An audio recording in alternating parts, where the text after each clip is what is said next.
Hi, I'm Eric Bolling in for Bill O'Reilly. Thanks for watching this special edition of The Factor, Election 2016.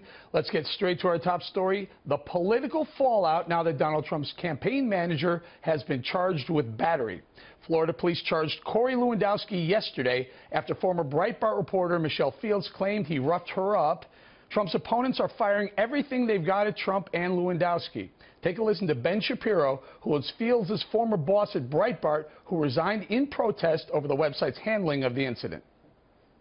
Real story here is the Trump campaign's obviously stupid decision not to immediately admit something had gone wrong, apologize, and move beyond it, instead deciding to go after Michelle personally and lie about the incident to now. Now you have Donald Trump suggesting that Michelle Fields assaulted him, and Corey Lewandowski, like the heroes of Normandy, stepped in and protected Donald Trump from this 110-pound reporter with a pen that might have been a bomb, or just a pen, or mainly not a threat. But in Wisconsin today, Trump is continuing to make it very clear Lewandowski has his full support and will not face any disciplinary action. What kind of a country are we in to destroy somebody? And what kind of a country are we in when they go to Kasich? What would you do? I would fire him. They go to Ted Cruz. I would fire him. Folks, as your president, you need somebody that's going to be loyal to the country and to yourselves. You need somebody that's going to fight you. Now, if she really did go down, if he did something like that, he would have been fired before she ever got up. Okay? That I can tell you. Joining us now from Phoenix, Jeff Dewitt, the chairman of the Trump campaign in Arizona. Jeff, let's start off by this video that's circulating that everyone's seen probably 10 or 15 times. The video came from Trump International, a Trump event, a Trump property. Did the Trump group, did they volunteer that video, or was that subpoenaed? It's my understanding that it was volunteered. We wanted that video out there to show that the sequence of events that Miss Fields said happened did not happen that way. So I know we wanted that video out there because it obviously substantiates what Corey has been saying, which is that she was not pulled to the ground in any way. Mm-hmm. At these pressers, now this is a Trump presser, at these pressers, are the media required to wear any sort of identification that shows that they are part of the media? So it could be literally either a media or a protester or a fan. You know, I think it goes on a case-by-case basis per the event. There are some events where they're all media, and so I don't know if the requirement is the case. And there are other events like the rallies where absolutely we want to identify who's media. So I'm not sure at this event if that was required or not. Okay. So I watched the video a bunch of times, and you know, this is just, I'm observing. I'm looking at the video the same way you are, or anyone else who's watching the show saw it. It looks to me like Michelle Fields doesn't actually fall to the ground. I don't see anywhere where she falls. But it also looks to me like Corey did, in fact, touch her. Lewandowski did, in fact, touch her at some point. Now, I wasn't there, so I don't know for sure. But Corey Lewandowski, in the aftermath of that, tweeted saying that Michelle was delusional, that he never touched her, he doesn't even know her. That, I think both of those accounts from both sides may not be perfectly accurate. Where am I missing this? Yeah, it's funny. That video now has been slowed down and gone frame by frame, I think, more than the Zapruder film over the Kennedy assassination, with how many people are looking at that. And what Corey was saying was, right after the event, when she was coming out and making these claims that she was dragged to the ground, he knew that he had not dragged anybody to the ground. And so what he was denying was saying, look, I have no idea what this woman is talking about. I never dragged anybody to the ground. So now that the video is out there, what's hard is that is normal, almost normal clearing a building kind of sequence of events. When you're trying to get a Secret Service protected individual out of an event and through an exit way, there's always going to be kind of a scrum, and people are getting pushed back to clear a path.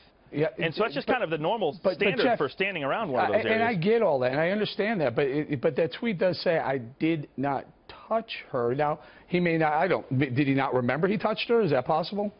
Well, he didn't know her at the same time. So he didn't know the woman at all. And so when this woman came out and said, if you look at that video closely, too, you'll notice his eyes aren't really on her. He's just trying to get through the crowd, move people through. Jeff, where was the Secret Service? I mean, I see there's a Secret Service agent to Trump's right and one maybe leading him in front. Is that enough to protect a candidate that feasibly, you could say, the nominee, potential nominee? You know, again, it kind of goes by the event. We've been at some events where the protection has been very heavy, and other events where it's been somewhat light. It's possible this was a little bit lighter because this was at a at a Trump golf course, and so more of it was our home environment. And so, you know, you can see one in front, one in back. They do a fabulous job. The Secret Service really does a great job of protecting him. And so, you know, she kind of, you notice, she kind of darts in right after one passes in front of another. She's between them. And if you hear the recording, you'll hear that she's warned to step back, too, by Secret Service. So everyone knows she's not doing something right. And look in the left hand on those pictures that have been posted from a different angle. Here she is darting towards a Secret Service protected presidential candidate, and she has something, a strange object, in her left hand that actually does make contact with Mr. Trump. And so, really, she did everything wrong for somebody that doesn't want to be touched in any way. That's one of the quickest ways to get touched, is to dart in between Secret Service agents and touch a presidential candidate, any candidate. Okay. So there was a poll that was released today out of Marquette, and it has Ted Cruz now leading Donald Trump. Prior to that, Trump had been leading Ted Cruz. What do you make of this poll? Is this in response to some of this going on? Why this switch? In fact, Ted Cruz was in third place in the prior poll. Donald Trump was first. Kasich was second. Cruz has moved up. What do you attribute that to? The Cruz campaign is really deploying the vast majority of their remaining resources in Wisconsin. And there's been a big push. They've done a ton, absolutely a ton of negative advertising towards Mr. Trump. So I think what you're seeing is just they know this is their last stand. If Ted Cruz loses Wisconsin, then the delegate count gets really easy for Donald Trump to sew up the nomination. And they have to make the stand here. But it's also kind of their pattern. We've seen the Cruz campaign put all the resources in one state to show they've won something, and then they go on to lose the next, say, 5 to 7. And so whatever happens in Wisconsin, if you look at the map past this, we're going to do very well, and Mr. Trump is going to have some big wins coming up right after that. But it looks like an attempt for Ted Cruz to try to make a last stand. He's putting everything he has in it. Obviously, Governor Walker of Wisconsin is a never Trump guy. I got to go in a minute, but is Trump, if you say, is Trump going to stay in Wisconsin until Tuesday? I actually don't know the schedule myself yet, but I know we're there right now, and he's working heavy, and I wouldn't be surprised if we do. We have a big on-the-ground presence there, and I think we'll do quite well. You know, all the negative advertising is trying to get Trump people to stay at home. They're not trying to get them to turn to Ted Cruz. And so if the Trump support just shows up and votes, we will still have a very good day in Wisconsin. All right, very good. We're going to leave it there, Mr. Dewitt. Thank you very much.